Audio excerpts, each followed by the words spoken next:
Well, the GOP's at it again, willing to risk losing another election, trading power potentially for principle. Sometimes you applaud that, but I'm not so sure you will in this case. This is Texas Senator John Cornyn. National Review ranks him as the second most conservative Republican in the U.S. Senate. I want you to think about in this landscape what that is, okay? He gets an A from the NRA, 100% rating from the National Right to Life, and get this, he may be too liberal to stay in Washington. Cornyn now faces a primary challenge from this guy, Congressman Steve Stockman, and hopefully this is the last time you have to hear this man's name. He's a buffoon by any standard here. I don't even know if the Tea Party wants to claim him, but the guy invited, Ted Nugent to the State of the Union. That's who he used his guest pass on, and he threatened to impeach the president over gun control. He compared Obamacare to STDs and once said, if fetuses had guns, there would be no more abortions. I can't make this up. But the Tea Party apparently is unhappy with Mr. Cornyn because Cornyn refused to back Ted Cruz's government shutdown as leverage for defunding Obamacare, and because Cornyn occasionally works with Democrats on an occasional issue or two. Now, Congressman, you know this subject all too well. I do.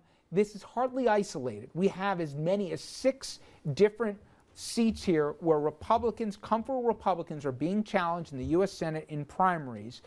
And if their opponent were to win the primary, the chances of Republicans either keeping that seat or winning that seat will go down considerably. We obviously remember what happened in Delaware to poor Mr. Castle, who I think everybody agrees was more than a competent lawmaker. He was a terrific congressman. He was a great governor. The bottom line here, it's kind of like a death wish. Republicans are doing today what Democrats did in the late 80s and 90s, and this is how Republicans took over, frankly, in my judgment. So I just hope Elizabeth Warren does her work and the Democrats get out of touch as well. Bill Clinton brought people into the middle. He got it. It's not just an electoral problem, though, for everybody. It's also it's a sphere of influence problem. Because when you've got somebody running to your right, as you well know, Congressman, if you've got somebody running to your right, you have to act in a more conservative manner. You have to vote. Right, yeah. You can't be as bipartisan as you otherwise might be. So you have to shift your balance further to the right. That's the key point. I agree. And that affects operations in Washington. I totally agree.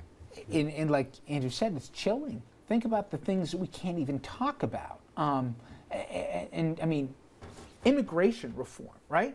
Immigration reform. George W. Bush had a more progressive immigration reform package than this president's even trying to get through. If there's one political party who should want immigration reform, it should be Republicans. Try and bring Latinos into the base here.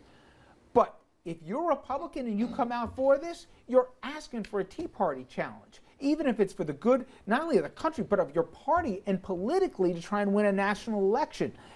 I don't know how you break through it, but Andrew's right. This is problematic, but it is not just for Republicans. On the other side of the aisle here, yes, Democrats have their own headaches. A new poll to nudge the Democratic Party to the left may be underway. It began with a bipartisan group here that has been pushing this issue called The Third Way, which aims to be a centrist voice of moderation, taking shots at the popular liberal Massachusetts Senator Elizabeth Warren and Mayor-elect Bill de Blasio as well, saying their message of economic populism would push the Dems over a cliff. Liberals instantly seem to unite and push back in what could be the baby steps for a lefty version of the Tea Party movement. So the question is, this third way here, should Democrats be worried? Absolutely not. If you look at they're corporatists. These are people that are backed by corporate entities. If they were to ever disclose where they get their money from, they're a think tank. They're not a nonprofit. They're a think tank. They have an agenda. Who knows who's bankrolling their agenda? Are they Republicans or Democrats? They are bipartisan. They're bipartisan. I don't know where the money is coming from. I have no idea where the money is coming from. Yeah. Why do they mention Elizabeth Warren and Bill de Blasio? Because these are two people that would like to see tougher regulations on the financial service industry, and that's concerning to them. That's their only reason why. Is there an argument? Let's say these guys have the agenda, and you're not the only one to say that there's something behind this. But to talk about what the congressman said, the DLC was set up. Remember the whole idea of moderate triangulation, because they were worried that the left was going to be unelectable with what they were pushing for policies. That the progressives have been fed up that the president has been light on delivery from what he said in 08. It's the same But come on, argument the conservatives have with the Tea Party has with conservatives. That Yeah. sure we might lose elections, but at least we'll actually have some conservatives in power. Progressives But could say the we're same in thing. the New York City region, and Bill de Blasio just won an election based on the inequality, the tale of two cities. Yep. President Obama just last week Yep. gave a similar sort of speech. This is the President of the United States. Granted, he's not, unless they do something with the Constitution, he's not able to run again, right? And so, I mean, it's resonating on a national level, and he got a lot of thumbs up for his speech to finally a president to recognize this inequality that our But country do you is think facing. that Tale of Two Cities, Dominic, plays in Peoria? Does it play outside of New York City and Boston? I'm a firm believer of all politics are local. And so I don't really know how to answer that question. When you're saying it, I'm more looking back at how come it didn't work for Fernando Ferrer, the Latino that ran for mayor, but it worked for de Blasio. That's the way I'm looking at Bloomberg's it. millions, I guess. Yeah, yeah. By the way, this reaction to Third Way, this corporatist group, that's a warning sign for Hillary Clinton. And you mentioned the DL, the Democratic DLC. leadership group. Hillary Clinton is seen by a lot of progressives as the corporatist Democrat. And if there's enough blowback against that sort of, put business ahead of progressive ideology, that's not a good sign for Hillary Clinton. I would like you to know that I've met a lot of wealthy Republicans who are very concerned about the Tale of Two Cities, because you can't enjoy your wealth when you know that your country is wrestling with too many people in poverty. So the smart Republicans are going to say, let's take our conservative ideas and try to address poverty.